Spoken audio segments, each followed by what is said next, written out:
Okay, then what we really need to do is interpretation is a very important part. Okay, then we say what are the methods, okay, that we can estimate the fugitive emissions. These methods are called upward flux method, and we'll explain as to how this is used. We also use a method called, you see here, DW and UW. This is essentially referring to downwind upwind method, that also we'll see.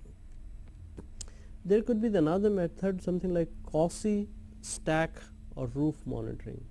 Suppose you have a large room and there are the ventilators on the top of the room, and then that's where you are having the fugitive emissions. To give a little typical example of the quasi or roof monitoring, sampling through the vents or temporary hoods, you can provide the temporary hoods that you can do. So to give you a little example, if you can, maybe you can recall or correlate, is the cement, let's say cement packaging.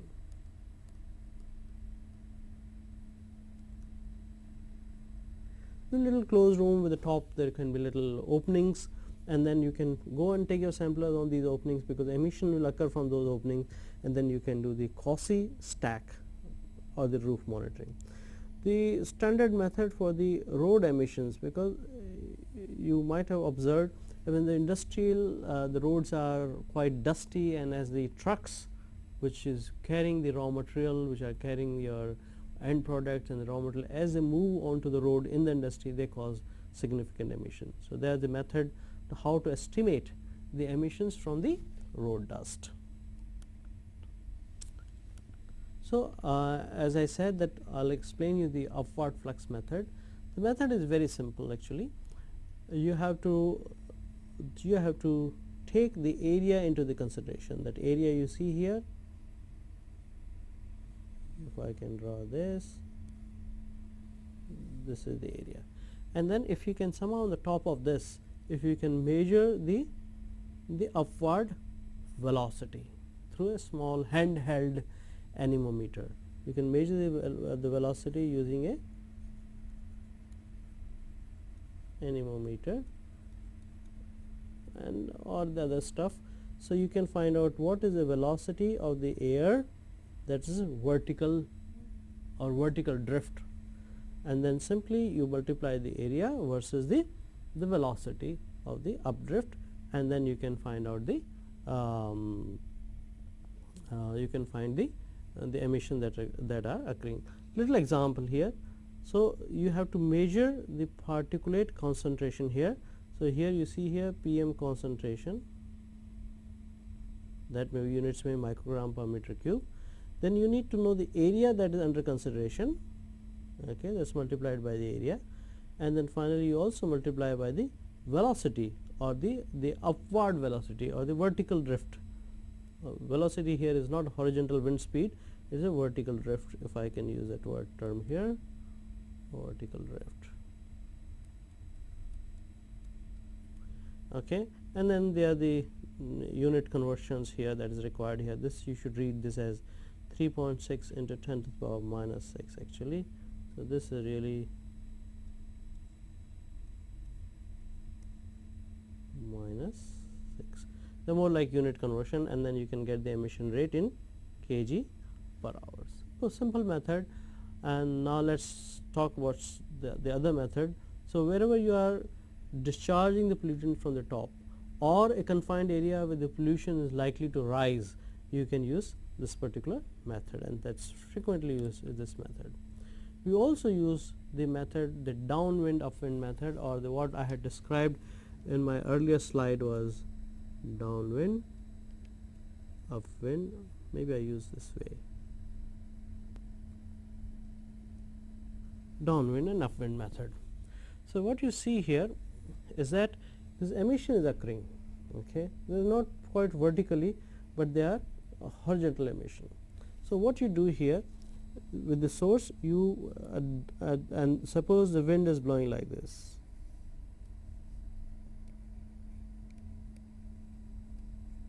Okay, and so you are doing the measurements of the dust in the, so this side is your downwind, okay, and this side is your upwind.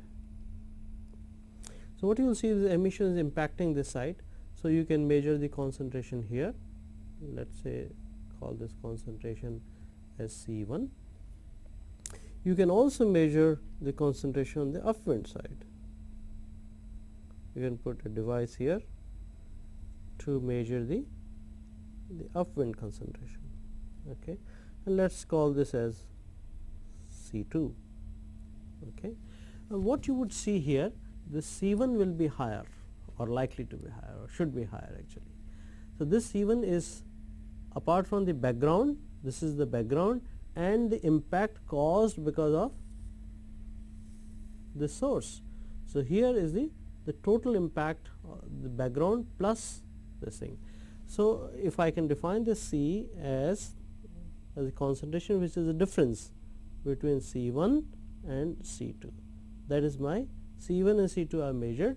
So the difference in the concentration I will see that as the impact or the contribution caused by the source under consideration, which is a fugitive source. So you can see here the C, and this C is related to the emission, okay, the Q is the emission from here. If I can say here, Q is the emission rate in mass per unit time. So this is the C is, this is what is measured, okay, this is U is nothing but wind speed,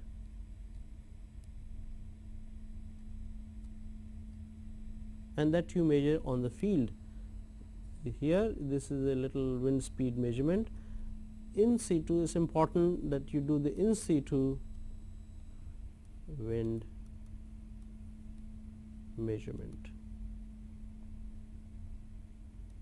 Okay, that's important that you do in situ. And so the wind speed is known, and then sigma y and sigma z are the dispersion parameters that you can get from the literature as the which are the function of the distance. So depending on the how far your distance that you have measured, sigma y and sigma z are the dispersion parameters. So if I can show you here that if you have the emissions which looks like this, okay, and if I take the section and look through the emissions here, okay, I'll see that the plume will look like this. Okay, so dispersion onto this side, the measurement of the dispersion onto this side is, that's what we call as the sigma y, and this we call as the sigma z. And these things will become more clear when you learn more about the dispersion modeling. But dispersion modeling is a simple thing. You can apply sigma y and sigma z you can get from the literature, and what is really unknown is the Q. So now in this exercise to find out the emission Q caused because of the transport or for the disposal, I won't call it disposal, but handling the raw material, is the emission is Q. So that this is let's circle those things which we know. So we know the C because that we have measured on the field, pi is known, sigma y is known, the U is known, the sigma y is from the literature, sigma z is from the literature, and what is really left unknown is the Q. So one can estimate the Q.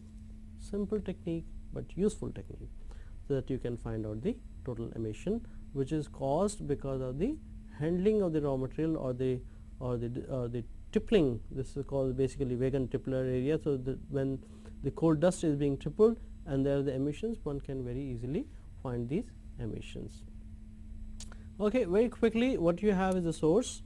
Okay, the source here, you do the measurements in the downwind, you do the measurements in the upwind, wind is blowing like this, measure some meteorological parameters in situ, okay, that's been seen here, and the C1 minus C2 is the impact of the emissions from the source, okay, and that is related to the total emission rate from the source times divided by pi u sigma y sigma z. U is the wind speed you are measuring, sigma y and sigma z are the dispersion of the pollutant plume in y and z direction, and therefore which is function of the distance, don't forget that, and you can find out what will be the q, and then q can be estimated. Okay, let's further go and see how one can estimate the road dust. Okay, the picture here you see is that how one can estimate the emissions that will be caused because of the movement of the vehicle onto the road, because this can be a major source both in the urban area as well as in the industrial area, because lots of trucks are moving. You see here we want to find out the non-exhaust road emissions. You see, and this typically the situation we find a lot in our Indian conditions. So you see here there is a little tempo that is going on the kind of unpaved road or partially paved road, and this is the paved road, but a heavy traffic is there, and then as a result we want to estimate the emissions from this one. The fugitive road dust emission is important, as you can see here. So how this is done? Okay, so first of all what you do is that you do the dust collection across the road. Okay, and how the dust collection is done, this is through the picture it is shown here. What you see here is this is the road. You take some strip of the road,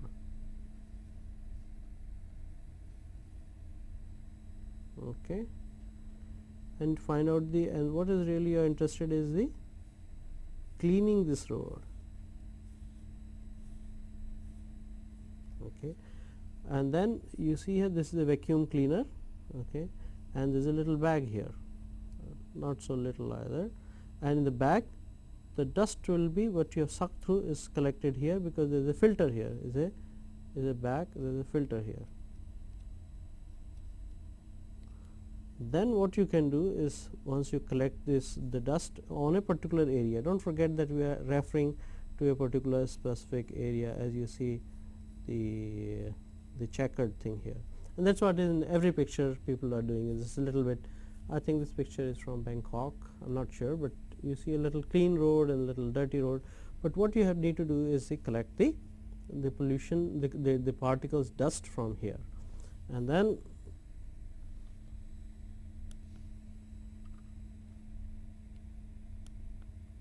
okay, then you need to find out, then you bring the dust in the lab, bring the collected dust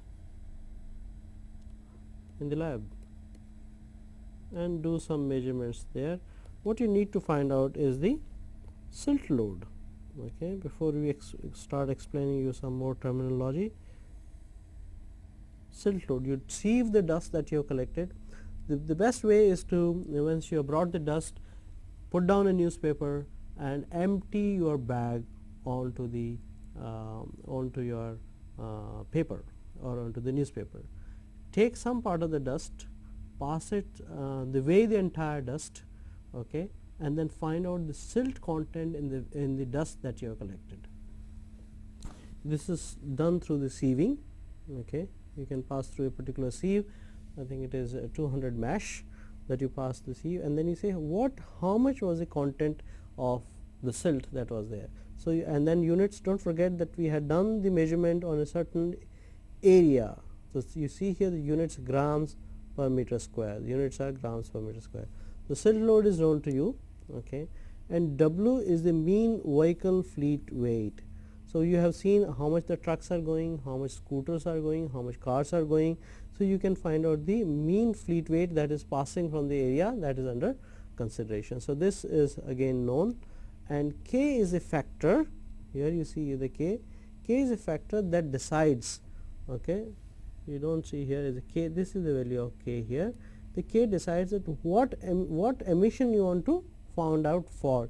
You want to find out for PM 2.5. The K is 1.1. You want to find out for PM 10. The factor is 4.5. You want to find really large particle, then factor is 24. And be a little careful with the units that we have here. Is E is the emission of emission rate of a specific particle size. Because why specific particle size? Because k is dependent on specific particle size. So whatever the value of the k that you want to use, you want to find out the how much are the fine particles, that is PM 2.5. Then use the value of k 1.1, and then eventually what you can do is that you can estimate the E, and the units will be gram per vehicle kilometer travel. Let's be very clear about this, that the measurement units are gram per vehicle kilometer travel. And because this is empirical formula, so you have to be very careful with the units, and you have to have the specific unit as defined here, and then you can't change the units on your own. Then of course you know the number of the distance traveled by the various vehicles, and then you can find out the total emission in terms of the gram of the dust specific to particle size. So again, these techniques can be used, and they are all there in the literature. In fact, you can search through, and then you can find out at how this can be done. Okay, what are the range for the equation 1 to be valid that we just discussed? Silt load should be in the in this range. Okay, and what were the units for the silt load? Grams per meter square. So let's be very clear about this one, that we don't want units are fixed. We have no liberty, we have no freedom to change the units here. So the study part of the study that was done in the area that that study was done, the study we found that the silt load ranged between 1.8 to 77. So that was well within the. So what you see here is that mean vehicle fleet weight can be somewhere between 1.8 to 38 tons. In this study it was like this. Mean vehicle speed is in kilometers per hour, is should be between 16 to 88.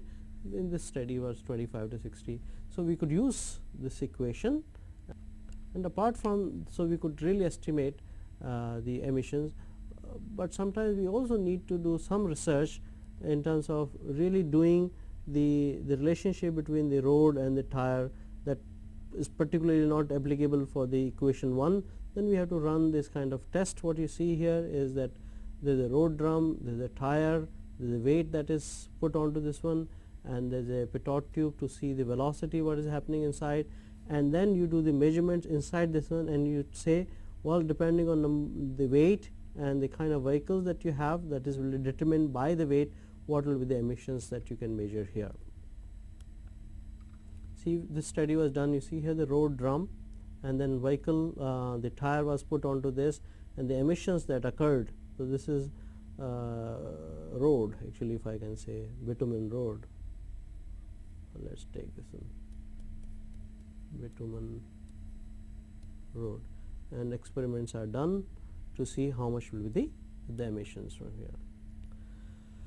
So let's quickly summarize, especially for the power plant. So what are the emissions that can occur, and those emissions which are largely of the fugitive nature, because we have seen through what happens to the chimney, but let's quickly look onto the what are the fugitive emissions. So let's go to the screen and see that what are the emissions that can, as a result we are trying to summarize the thing. So the wagon tipplers, the coal is brought down, okay, and a lot of dust emissions, okay. So that is what is called F1, that is wagon tippler. Here is a little mesh as they have, they'll kind of crush the coal, very primary crushing, okay, and then this is coal unloading and storage. So there is another emission that is taking place, and then you can also see the excess coal is stored separately, so that is another emission here. And then here is a conveyor belt, okay. From the conveyor belt there will be always be emissions, the leakages, so that are there. Things are stored in the coal bunker and taken to the ball mill. So with the ball mill operations, you know, like lot of dust is emitted, so the another source, and then finally it goes to the boiler, okay, that we have seen. So here the control, which is the particulate control, there as it is being transferred here to the water, there are the leakages. So that you can call the source F6, and you see here apart from the regular source or the source from the chimney or stack is here, chimney, and you see apart from the chimney, which you observe very closely, the emissions which are the fugitive in nature are occurring all over the plant. Okay, and we put a lot of efforts, energy, money to control the emissions from the chimney, which we should do, but at the same time we should not forget that there are the other sources. So we should be sensitive not only to the emissions that is occurring from the chimney, but we should also be sensitive to emissions that occur from the fugitive in nature, which are from the handling of the raw material, handling of the your waste product, handling of your product, and transporting them, transferring them, storing them, and that sort of thing. And in fact, that emissions can become very large. So again, this is thing being shown, the estimation of the fly ash losses.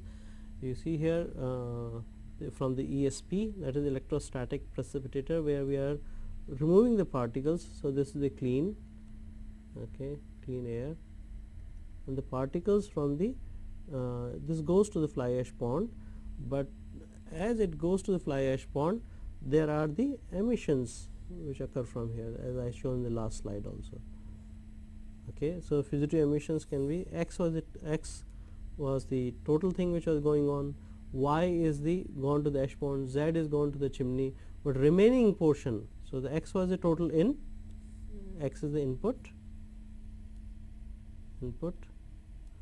this is Z is remaining, Y is disposed, okay, and whatever is the difference between the input and disposed, this will be the emission that is occurring from the bottom of the ESP. ESP is again a device to control the particulate matter. So again, this is how one can estimate the fugitive emissions.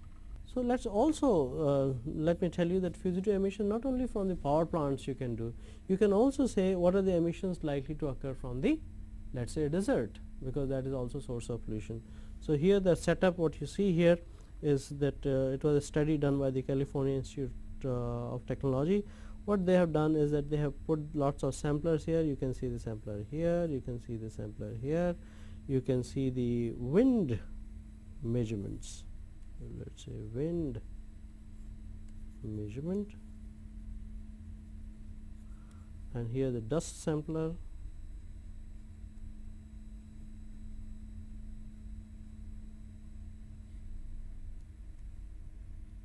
and then this side also you can measure the dust, and you apply the models or different kind of models basically, and then you can find out what is the contribution from the entire region, how much will be the emissions from the desert, how much one can do the estimations, how much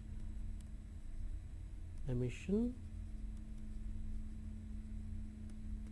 from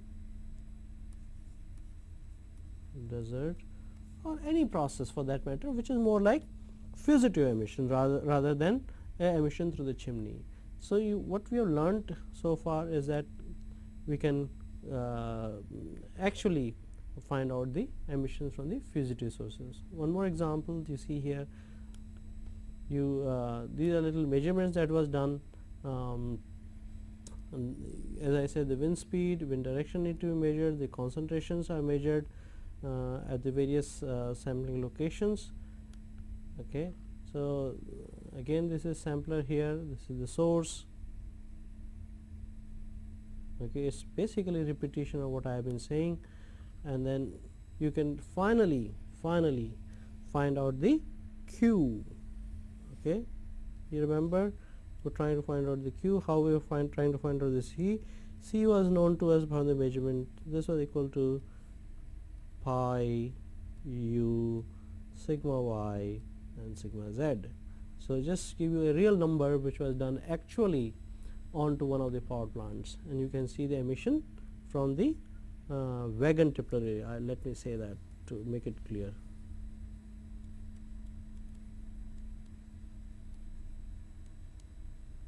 The coal transfer. So you not only have learned the technique, but you also have seen that it can really be applied onto the field, and the measurements can be done. And these depending on the number of hours of the operation, means the train is coming or the wagons are coming and they are being transported, and suppose the whole operation went on for, let's say, 8 hours, then you can find out what will be the total emission that is occurring from the unloading operation. So let's also remember that these are the not only causes the air pollution, but this is sheer wastage of the product as well, sheer wastage of the raw material, because coal is a raw material in the process.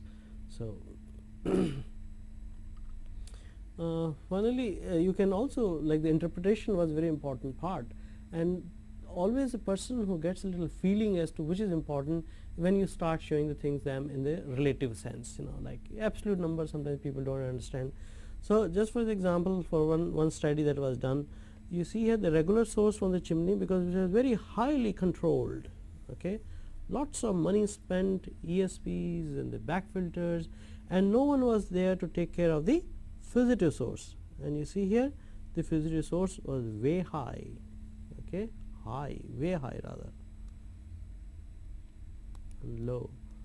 And you see here we spend a lot of money, but we have to be at least be serious. Well, the major problem is here. We have controlled this, fine, very good, but we also need to control this. And so that's why we would like to end this lecture saying that, well, look, the fugitive emissions are important, they need to be controlled, they have to be taken serious cognizance of that, and quantify them and see if they are important. If they are important, we need to control them. And just we don't need to control only the things which are going out from the chimney, but we need to control the emissions which are fugitive or the non-point emission, because sometimes they can be very large and they also impact immediately because they are all at the breathing level. We will talk about the air pollution from the sulfuric acid plant. That's an important chemical industry, and sulfuric acid is used in many processes. This is raw material for many processes, and therefore we all over the country we find that sulfuric acid plants are there in all states, and in most of the industrial area you will find the sulfuric acid plant. So we'll go through the process of sulfuric acid and we see what are the sources, what are the operational parameters that govern the emissions from a sulfuric acid plant. Well, now what we'll do is we'll talk about the air pollution emissions from the sulfuric acid plant. Sulfuric acid is a very important chemical industry. In fact, the sulfuric acid is used almost in many processes which produce different chemicals. Sulfuric acid production is not a very complicated industry, so we will find that the distribution of the sulfuric acid industry is all over the country. Almost all our states will have a sulfuric acid plant, or in fact many plants would be there in industrial area. Even in you will find sulfuric acid plant even in some of the metallurgical processes units like the copper smelting, the zinc smelting. So apart from the sulfuric acid being produced as a raw material of sulfur, but this can also be produced from the metallurgical industries. So what we are doing now is that we'll talk about the air pollution aspects of sulfuric acid plant. So let's write this as H2SO4. The quick process, of course we'll go into the details of the process, because this industry, the emissions are almost fully dependent on how a plant is operated. So the basic principle of the H2SO4 production is the sulfur is burnt to produce sulfur dioxide, and then this is you are getting SO2, plus you get lots of heat, and that the amount of the heat is something like 127, close to 107,000 BTU per mole. Okay, that's a significant amount of the energy that you get from here. So this is the heat, or let's call this as the delta H. The next step is this SO2 that we produce must be converted into SO3.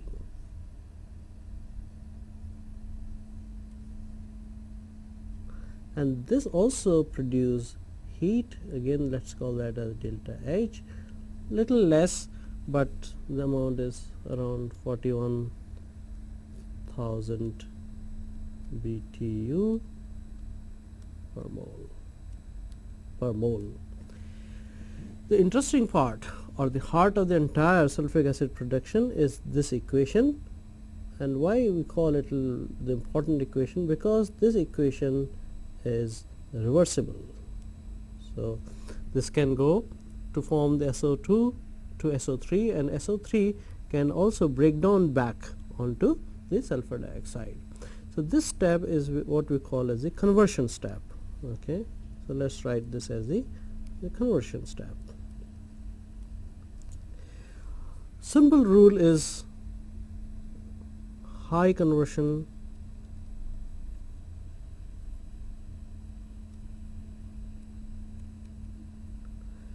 less emissions.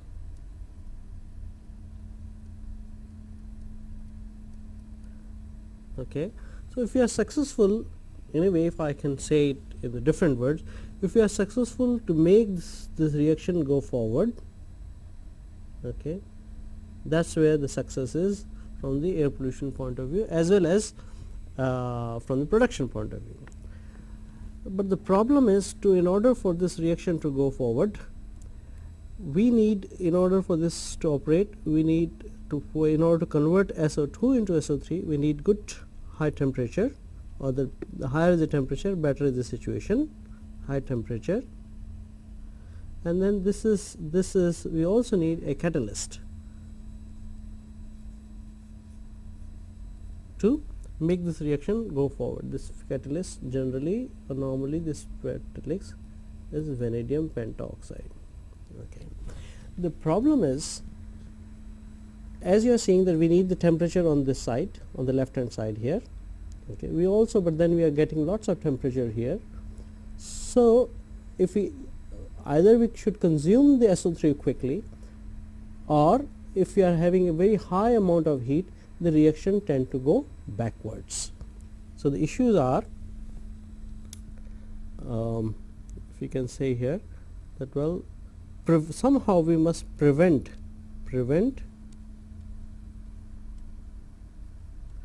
backward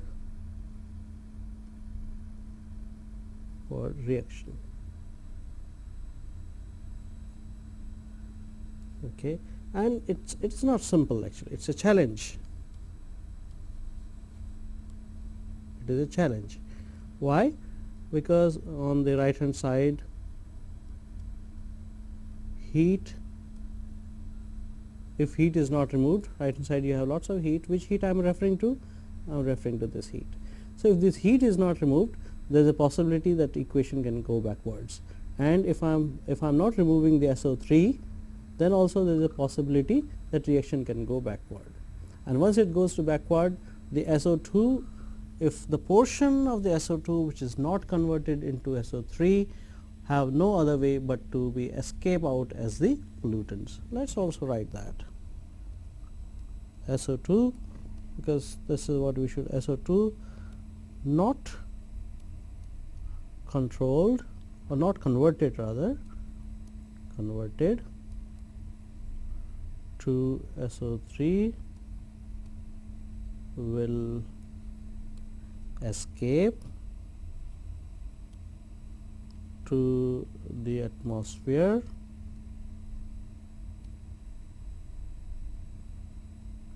as pollutant.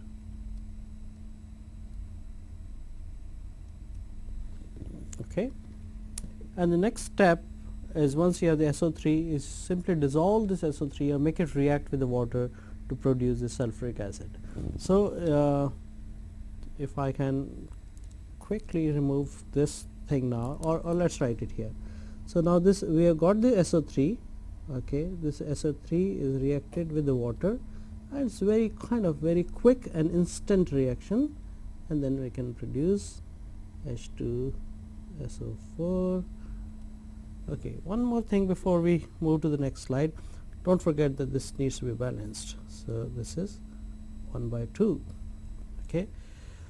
So what we have understood is, well, the conversion of sulfur to sulfur dioxide and sulfur dioxide to sulfur trioxide and sulfur trioxide, and the heat must be quickly removed, otherwise there is a fear, there is a possibility of SO3 decomposing back to sulfur dioxide, and if it does happen, the SO2 will be emitted as emission. Okay. So, we want idealistically we want the reaction of sulfur dioxide to oxygen to continue to go in the forward direction, and that is what we will see in the actual plant how this is done. I repeat that if something which SO2 which is not converted into SO3 will escape, and that will be the pollution, and we want to prevent that. So, let us go into the actual process flow sheet. So, we are going to the actual treatment plant. Let us take a visit of the treatment plant, the sulfuric acid plant, as to how this works. So, what you see here is the sulfur and the air, it is burnt. Okay. So, this is the sulfur and the air is burnt in the boiler, in the kind of a combustion process, and it produces the sulfur dioxide, and the percentage of sulfur dioxide, this is important term here, is about 7 to 11% in the gases that is out from the furnace. Then immediate thing is to the heat is very high, and we want to reduce the temperature. So, what we do is that we do the waste heat recovery, because we want to bring down the stream to the temperature which are more optimum for the conversion of SO2 into SO3, because the heart of the operation is conversion of SO2 to SO3. So, we take it further for the conversion from the SO2 to SO3, but before that we bring down the temperature by the waste heat boiler or heat recovery, and you will see that we almost bring down the temperature to around 470 degree Celsius. It's about that. Then we are passing through the converter. Okay, and you see here how the converter works is, you see here this is a converter tower, but the conversion is done in various phases. As you can see, first phase, second phase, third phase, fourth phase. The idea is that why we need to do in the phases. Okay, the phases is very important, because we have to make sure that the reaction is going continuously in the forward direction. So, we must continue to recover the heat, else what will happen, if the heat is more, the reaction will go more towards the backward side, and SO3 will go back to SO2, and we will not get the SO3. So, what you see here now, let us go back to the flow sheet. So, this SO2 is, you see here the first pass. Okay. Okay. This SO2 is the first pass. First pass means it is immediately converted to SO3, and then immediately once the conversion is done, before it can go back to sulfur dioxide, because remember that it can go back to sulfur dioxide, we quickly recover the heat. So, once heat is recovered from the right hand side of the equation, if you recall, there is no possibility of whatever the SO3 that has been converted SO3 will not go back to SO2, but there is still some remaining SO2 is there. So, we will again recover the remaining SO2 into various passes. Then you pass here in the second phase. Okay. And then again in the second phase, the remaining SO2 will convert into SO3, and it will again produce a heat, and that heat must be recovered. The sign you see here, this kind of sign as you see here, is what we are referring to is the heat recovery.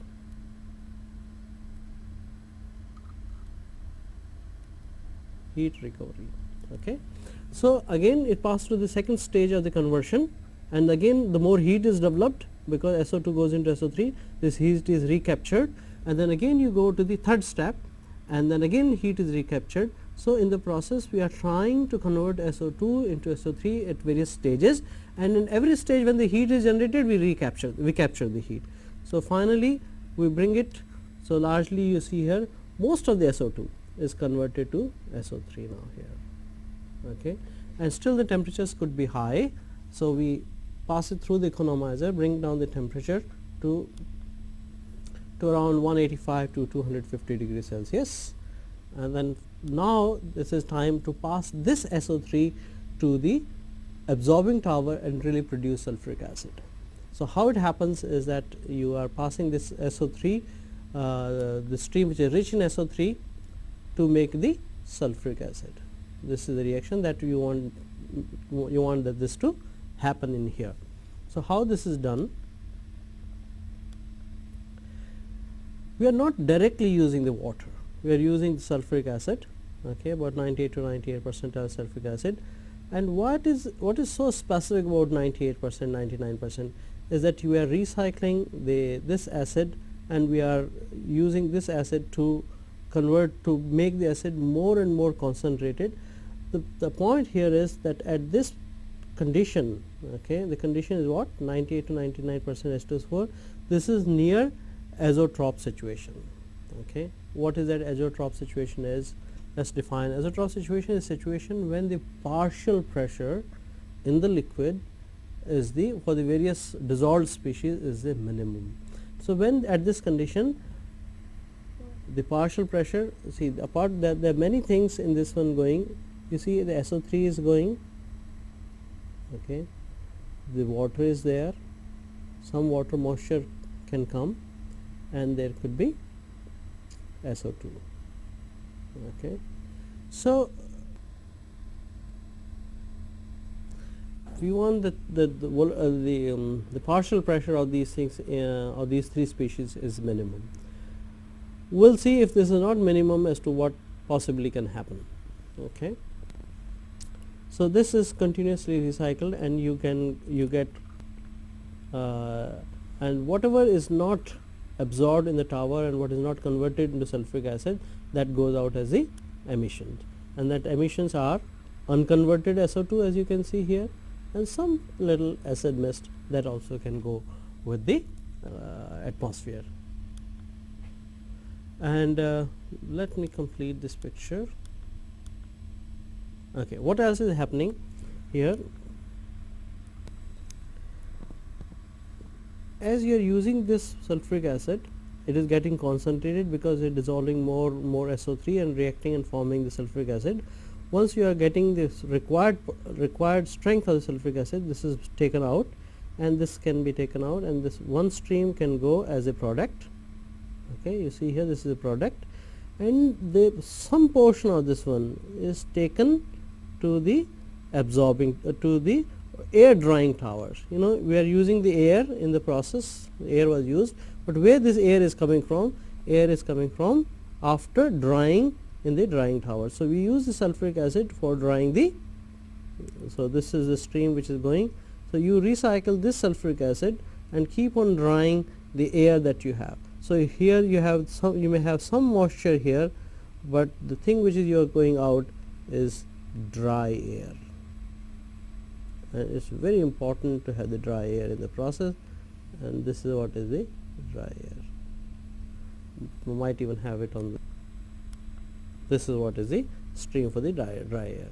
So now what you need to observe here is the conversion is important. We do the conversion in various steps to SO3. SO3 comes out, and at a particular strength of sulfuric acid is recycled, and more and more strength is sulfuric acid become more strength. Part of it goes to as a product, and part of this can go to the drying tower used to drying the air, because this air may have the moisture. If we had not removed the moisture, this moisture will also be present here. Okay, and once the moisture is present, this moisture can escape from here, and it can quickly react with H2O and form the acid mist, and that acid mist also will go out from the absorbing tower. So as a result, you will not only get the SO2 which is unconverted, and you will also get the acid mist. So the problem here is quite complicated, in the sense that we must operate every bit of the process very properly, and the attempt should be made as far as possible that there is no moisture that is present in here. So otherwise the moisture will also escape and forming the acid mist. Now the issue here is, can we improve the process? And this process is what we have seen as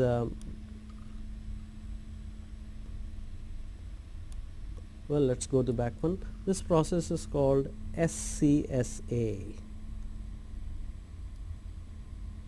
What is SCSA? Single conversion, single absorption, because it is a single time we converted the sulfur dioxide into sulfur trioxide, and there was a single absorption here. So that's called SCSA. Now if we pay a little attention here, that if the conversion is poor, Okay, if I could not convert SO2 into SO3, this is going to show up in the stack. Here you see here, you can read here to stack unconverted SO2 and acid base twin escape. If I have any further opportunity to convert this SO2 into SO3, I think I would have done a good job, because I want to essentially control SO2, and the best way to control the SO2 in the sulfuric acid plant is to convert this into SO3. Okay, so let's see how we can convert this into SO3.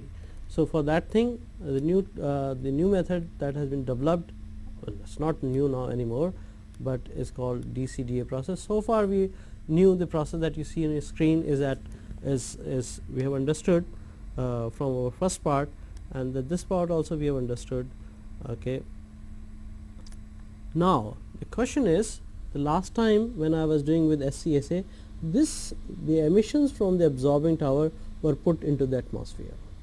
Here we are no more putting this to the atmosphere, but we are converting whatever was the SO2 that was left, okay, back into SO3, because unconverted, like this is the SO2 which remained unconverted, which in my earlier process was going to the atmosphere. But what I am trying to do this time is to take this SO2 and convert it again into SO3, so that I am converting more and more of SO2 into SO3, and if I am able to convert more and more of SO2 into SO3, it means I am ensuring that SO2 emissions are smaller and smaller. So in other words, I can say the emission of sulfur dioxide that will occur from a sulfuric acid plant is essentially a function of non-conversion of SO2 into SO3. Okay. So here I am taking this opportunity of remaining, whatever the remaining sulfur dioxide was there, I am taking it back and trying to convert this one. And remember here, our thing was SO2 plus half O2, we were making SO3.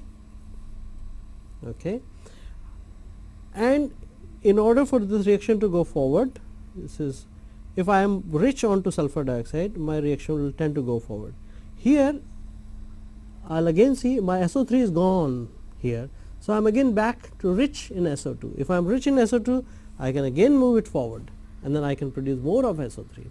So that gives me the opportunity that I can again remaining SO2, which is richer now, because remember that SO3 is taken up in the absorbing tower in the form of sulfuric acid. The remaining SO2, so this stream which is coming out is again rich in sulfur dioxide. So if it is rich in sulfur dioxide, I can make the reaction happen back in the forward direction and produce more SO3. If I am producing more SO3, it means I am decreasing the emission of SO2. So if that is clear, now let's try to convert this SO2 here. So the temperature here is a little low, so we bring it here and make the stream little heat. What we are trying to do is we are taking a little heat from here and hotting up this SO2 here, and then okay, or rather making using this tower, which is not quite hotting up, but we will hot it up in the upper portion, and then you can see here that we take the little stream out from there, make it hot, okay, and pass it for the conversion. Now you can see here the line which you see is going back to the converter, and now whatever the remaining SO2 was there, that will be converted into SO3, and that would come out here. And then once it come out here, we have to cool it, because in order for this to be able to be absorbed again, the SO3 into the absorbing tower, we need to bring it down in the temperature. So here what you do is you bring it down, and this is, you make it cold, and now here, so this was the heating part, this was the converting part, again cooling of the things, because now we want to take this one. So again what I am getting here is the SO3. Okay, this SO2 which had become an excess, I converted it back to SO3. What it needed was to heat it up, then convert it, then cool it, because only the cool gases can go to my absorbing tower, and bring it to the next absorbing tower. And then the next absorbing tower, what I show is that whatever the SO3 now is converted into the final absorbing tower. And you will see here to stack is very, I'll use that word, very little. You can see a LE little SO2. A good job done, because I could convert the remaining SO2 back to SO3 and use that SO3 in absorbing and making a sulfuric acid. So not only I enhanced the value in the system by converting more and more of SO2 to SO3, and once SO2 is converted to SO3, the emissions will reduce significantly. So let's complete the picture here. Okay, that is similar to what we had done last time. Okay, so what we are really doing is converting the SO2 two times to SO3.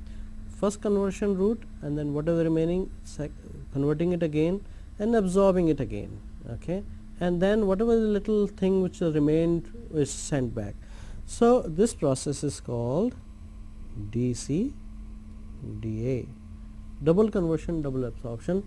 But the focus for us has been as to how to reduce SO2 emissions. Okay, let's see what we have really achieved in terms of the pollution control, because the objective was to see the pollution control here. See here, this scale shows the conversion, and you see here the conversion, more and more conversion is occurring in this direction. Conversion of what? Conversion of SO2 to SO3. Okay, and you see here, if I was like operating at some percentage SO2, if I am able to increase the conversion, let's say that was, let's say, as you can read here, is about 98% conversion, and suppose I could convert it to the 99.8%. So suppose this value is 99, let's say 99.8%. So when I did the double conversion, first conversion I was here, okay, and second conversion I was here. So corresponding emission, if you see here, after double conversion will be something like 2 pound per ton of H2SO4. If I was operating only at the single conversion, let's say, the emission would be like something like maybe more than like 30 kg, 30 lb, and this one is 99.8. So you can see the advantage of going to the double conversion, double absorption. And if this conversion is better, so we tend to all the time want to improve the conversion, and if the conversion is improved, your emission will reduce significantly, and that's how you operate the sulfuric acid plant. There has also been the technology to treat the sulfur dioxide that is emitted out from the absorbing tower, because it might still have some sulfuric acid. Sulfuric acid mist, of course, is there. Apart from that, you can also have the SO2. So people have developed the technology, but the fundamental remains: if we can convert the SO2 into SO3, the problem of SO2 emissions from the sulfuric acid plant is more or less handled. But still, if you want a very, very clean stack and you don't want any SO2 emission to go out, the technology has been developed by the oxidation of the sulfur dioxide with H2O2,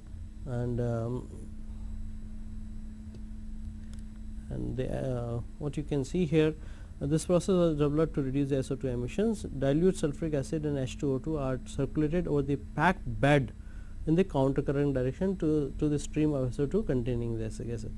This is really what is happening in here. Maybe I can write the equation here. Is H2O2 here, you see here, plus SO2. H2O is a strong oxidizing agent, and it will make the H2SO4, and almost this SO2 will be taken care. Okay, sulfur dioxide is absorbed in the solution where a rapid high yield reaction takes place to produce the sulfuric acid. That's what the reaction is. The acid produced in the scrubber becomes part of the plant's total production. So this is again part of the production. Let's not forget that the sulfuric acid will be is a product. It's not simply that we want to throughout the sulfuric acid. So this technology has been developed, but still I would rather say that it is a conversion, the success of pollution control, or let me use the success for the pollution prevention of the emission in the sulfuric acid plant is the how smartly you can convert SO2 into SO3. So before the next thing is well, the basic reaction I have shown you. Apart from that SO2, some of the acid mist, as you see here, will be emitted. Why the acid mist is emitted? Because for the two reasons. Suppose the partial pressure of the SO3 becomes higher in the absorbing tower. Okay, I am talking about the partial pressure. And suppose you also have the some moisture in the absorbing tower. So it can produce H2SO4, but this will be like a fine mist, and you can't control that, you can't stop that fine mist, and that will emit in the atmosphere. Okay, and sometimes the partial pressure of SO3 becomes higher, even if there is no moisture, SO3 can as it is go out, okay, to the stack. Okay. So how we control the mist or the acid mist that has been formed? So you see here we are talking about the removal of the acid mist. Acid mist removal from the sulfuric acid plant is accomplished almost exclusively with packed fiber mist eliminators or demister pads. What are really these? This although a small portion of SO3 that leaves the final absorber will be absorbed in fiber mist eliminator and the demister pad, SO3 emission control depends primarily on the proper plant operation. That's we need to underline this. And what is the technology to remove the mist? As we will see here, poor sealing at the mist eliminator flanges that can lead to this, but I really want to show you is this as a process here. What you hear is this is the gas flow, okay, this is a wire mesh, and inside the wire mesh this is a fiber packing, okay, and then you pass the gas which is rich in acid mist,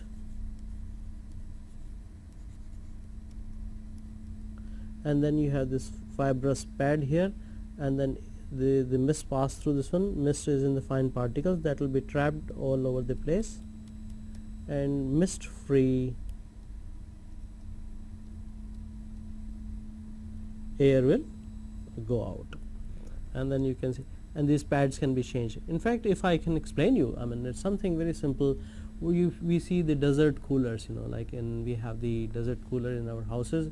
There's a pad here, and the water is falling on this one, and the grass is filled, something fiber material is filled, and the acid mist goes through this one, and then these are the stopped here. And then you can, the way sometimes we change the desert cooler, the packages, we can simply change this one, and whatever the mist that is collected here is also retrieved. Very quickly, it might be a good idea to give you a little feel about the SO2 emissions and the conversions. Suppose the conversion is, let's say, 90 SO2 to SO3 conversion, and here is the SO2 emissions. Emission, let me put with little arrow up there. So if you see here, if only 93% conversion is there, emission is around 48, and this quantity is in terms of the kg of SO2 per ton of acid. And suppose you are converting, let's say, 94, then the emission could be around 41, and if you keep on improving your efficiency, and suppose you are increasing 99.5, the emission of sulfur dioxide reduce so much that can become 3.5. If you further improve the efficiency of conversion of SO2 to SO3, let's say 99.7, this can even become around 2.0. Again, don't forget the units which I am referring here is kg of SO2 per ton of acid. Well, in summary, as I have been saying again and again, it is a conversion of SO2 to SO3 is a key process, and if we can handle that, then the SO2 emissions will significantly reduce. See, just again I repeat, very high conversion, the emission is very, very small. Similarly, the acid mist emission will again depend on how smartly you are operating your absorbing tower. So this is how the emission aspects of sulfur dioxide, acid mist and SO3 from the sulfuric acid plant is there, and then whatever the acid mist that form can still be removed from the acid mist eliminators. I think we'll stop there because this shows us about the details about the sulfuric acid plant.